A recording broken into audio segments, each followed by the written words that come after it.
Doubia présenté par les 4 cardinaux reste sans réponse.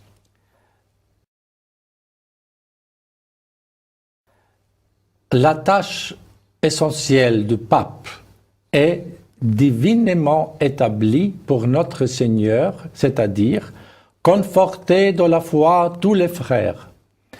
Conforter dans la foi veut dire dissiper les doutes et apporter la clarté. Seulement, le service de la clarté de la foi crée la vraie unité dans l'Église. Et ceci est la première et inéluctable tâche du pape. Si le pape ne remplit pas sa tâche dans les circonstances actuelles, les évêques doivent prêcher indéfectiblement l'évangile immuable concernant la doctrine divine de la morale et de la pérenne discipline du mariage, venant de cette manière fraternellement en aide au pape même, parce que le pape n'est pas un dictateur. Et en fait, Christ a dit, vous savez que le chef des nations les tyrannise et que les grands les asservissent.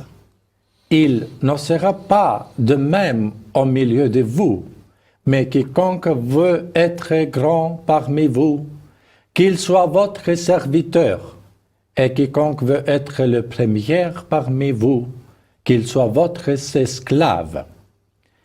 En outre, toute l'Église doit prier pour le pape afin qu'il retrouve la connaissance et le courage de accomplir sa première tâche.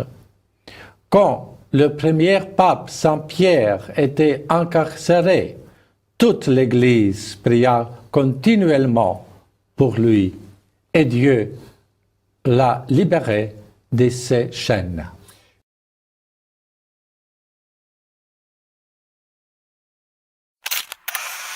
Mais n'y a-t-il pas en définitive, si ces problèmes perdurent, un risque de schisme? Il n'a pas seulement un risque de schisme, mais une certaine sorte de schisme existe déjà dans l'Église. Schisme veut dire en grec se séparer de la totalité du corps. Christ est la totalité du corps des vérités divines et de l'unité de son organisme surnaturel est aussi visible.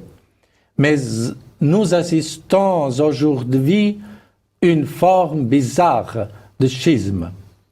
À l'extérieur, nombreuses ecclésiastiques sauvegardent l'unité formelle avec le pape, quelquefois pour des raisons de la carrière propre ou d'une sorte de papolâtrie, et en même temps, ils ont brisé les liens avec Christ, la vérité, et avec Christ, la vraie tête de l'Église.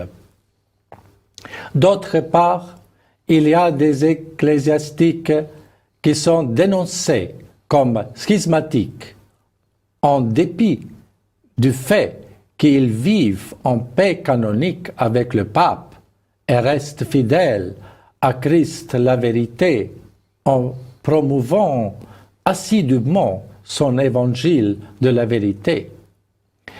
Il est évident que ceux-ci qui sont à l'intérieur des vrais schismatiques en rapport avec le Christ usent des calomnies avec l'unique objectif de faire taire la voix de la vérité, en projetant de manière absurde son propre état schismatique intérieur auxquels ecclésiastiques qui, indépendamment des louages ou des blâmes, défendent les divines vérités.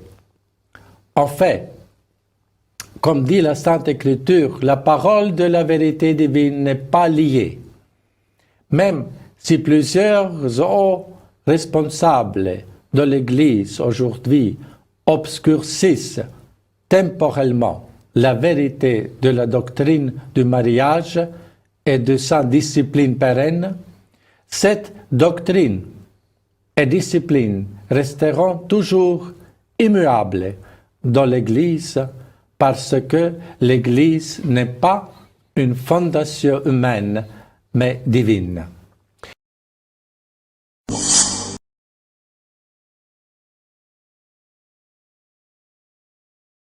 Merci infiniment, Monseigneur, de ces propos pleins de foi, d'espérance et de charité.